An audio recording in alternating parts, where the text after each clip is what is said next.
and this is the bottom line.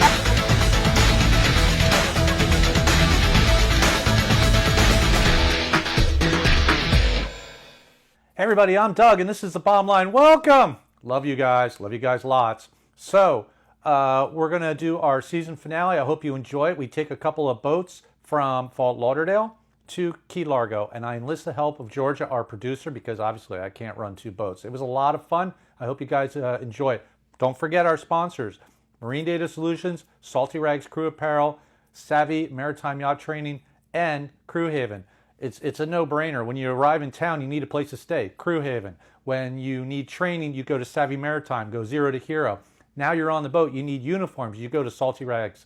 And you're always on the internet, of course, like we all are. So then you need Marine Data Solutions. These guys will help you all out. So enjoy the show. And George and I are going to get on these boats and get going. Okay, so it's the end of the season, and guess what? You know, sometimes it's really important to give the crew a quick little break. So what we decided to do was take the crew down to Key Largo for a drink. Sounds pretty cool, right? I enlisted the help of my editor, Georgia, and that's her boat right there. That is a 28-foot Axopar that she just recently bought. What we're taking is the 28-foot Boston Whaler that my boss just bought, which is our new tender, which is super awesome. So, first things first, what we got to do is get the boats down the New River and pick the crew up at 15th Street Fisheries because they're waiting for us. I suspect that Georgia's probably going to have to refuel because we were underway for an hour, and that Axopar does not hold a lot of fuel, but we'll see. I know. I love my Axopar, but it does only hold 63 gallons. Hey, Doug, are those lights tell everybody else when you're going fast or slow or going backwards? You know, actually, I'm a little stumped on that. If you go into gear, go forward, neutral, reverse, the lights change and they spin one way. It's probably for like new boaters, I think. I'm pretty sure.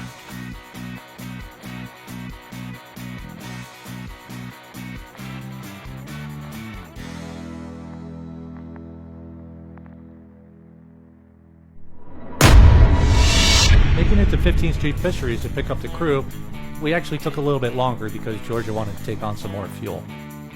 Next stop, open ocean, going through Port Everglades. How fast are you going now? 7.7.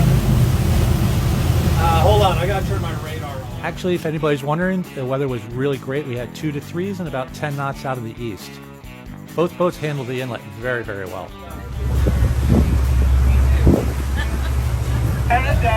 Are you ready for this?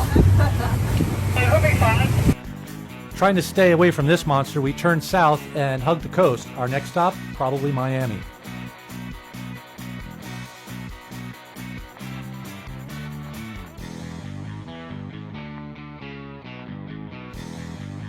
So we've all seen these videos of Haulover Inlet, and you know, sometimes, I'll be honest with you, it does get kind of rough. Today was not one of those days.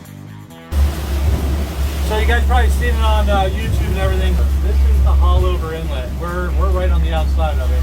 It gets really bumpy really fast. I tried to get Georgia to go over there, but she was going to have nothing of it. So we peeled off just to check it out. After getting disappointed at Haulover Inlet, I put the throttles down to try and catch up with Georgia. I think we had to stop to make a game plan to see if we're going to go through Miami or continue south. I'll tell you what, that boat's actually cut through the water pretty nice. About, you know, I got a range of about 80, 90 miles right now left. Me not so much. I have 140. Yeah. Okay, so we got to make a decision here. Are we staying on the outside or are we going to cut in through South Beach? Just hold on,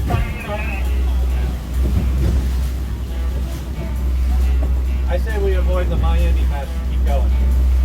yeah. All right, let's go.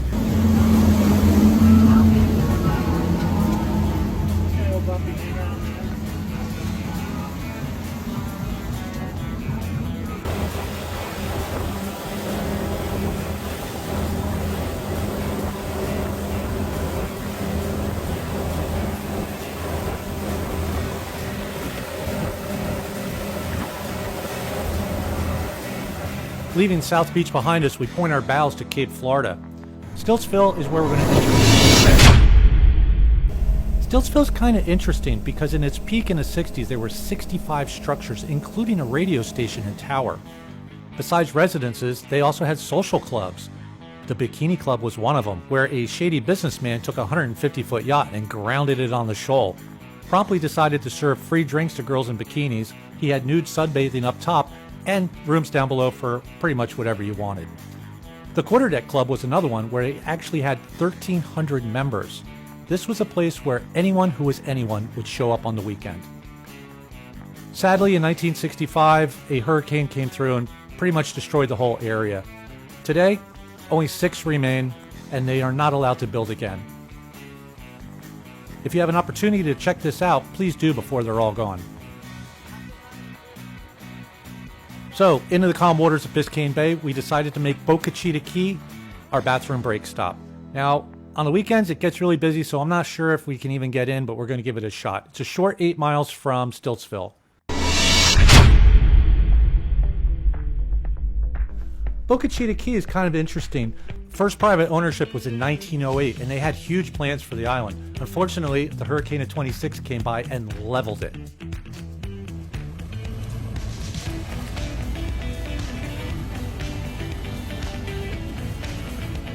So, as you can see, Boca Chica is packed.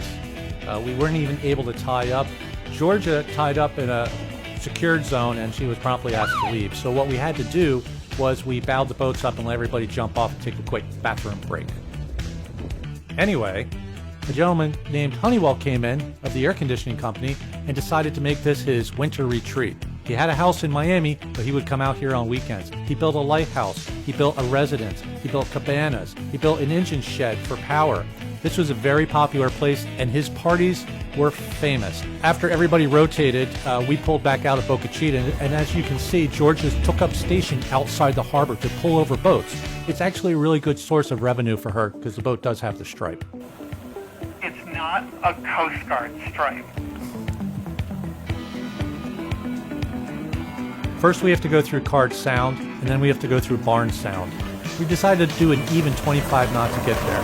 This guy, of course, is doing a bit more. Everybody needs to show off, don't they? They were good people, they waved.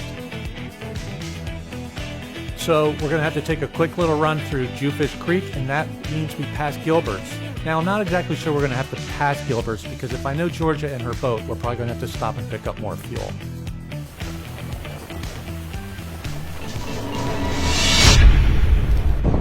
Key Largo is pretty cool, actually. If you ever watched the movie Key Largo, if you're a Bogart and McCall fan, none of it was filmed in Key Largo, but it certainly looked like it.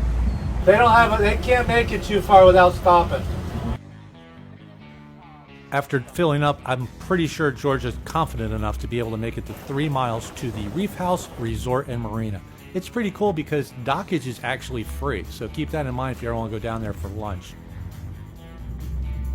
Here I am backing the boat up using my expert captaining skills. Actually, I'm using Skyhook the whole way. It's a pretty cool thing to do.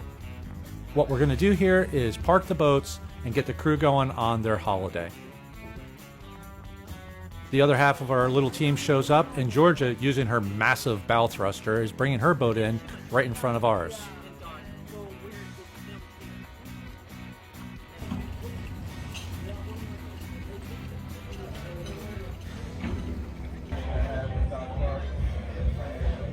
After a really fun night with the crew, which they really deserved, and a little bit of a hangover, which I kind of did not deserve, we decided to take the boats out in the harbor, check them out, and play around with them a little. You know, the one thing I didn't do is drive the Aftpar, and I really want to check this boat out. This is the 2021 28-foot Aftpar. We're going to do a quick walkthrough on it, give you guys an idea of what's going on. She weighs just under 6,000 pounds loaded and ready to rock.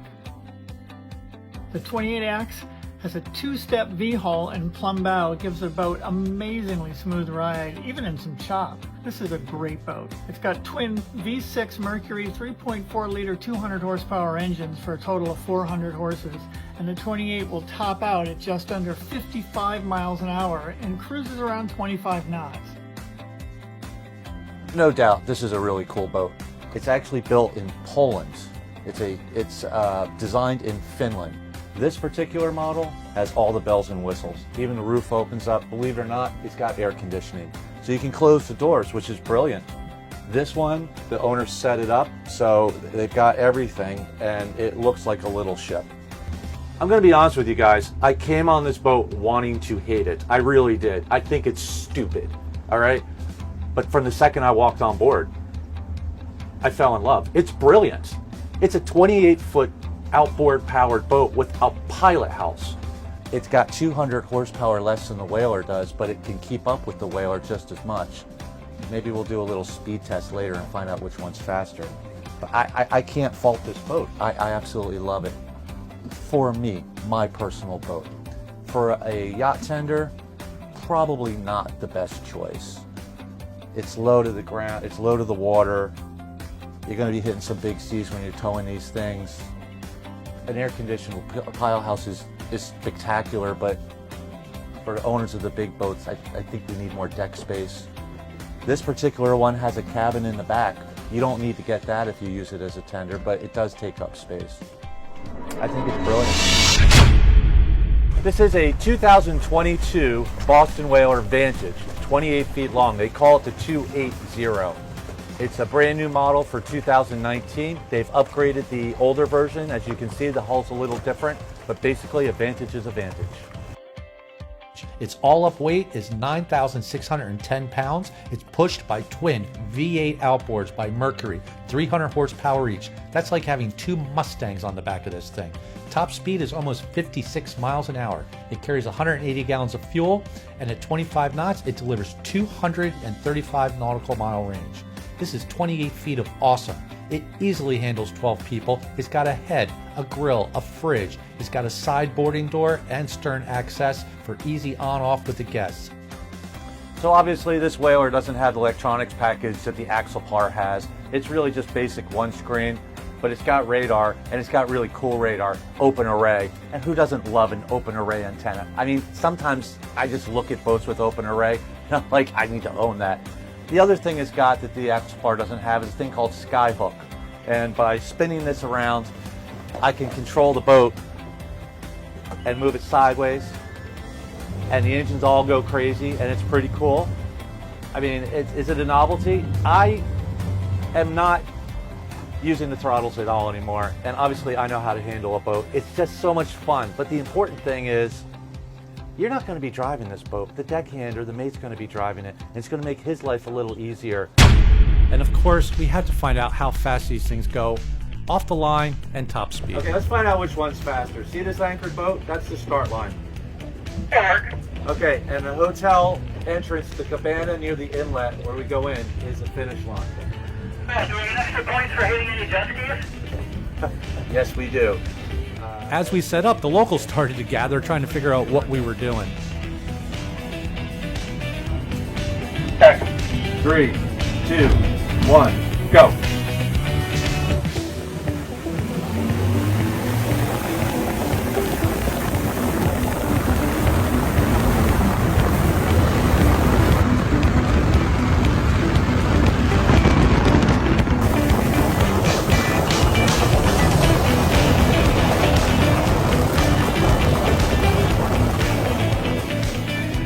The fact of the matter is, both of these boats are super awesome. It's been a great season. I hope everybody has a great summer season. I want to thank Georgia, our producer, for bringing her boat out.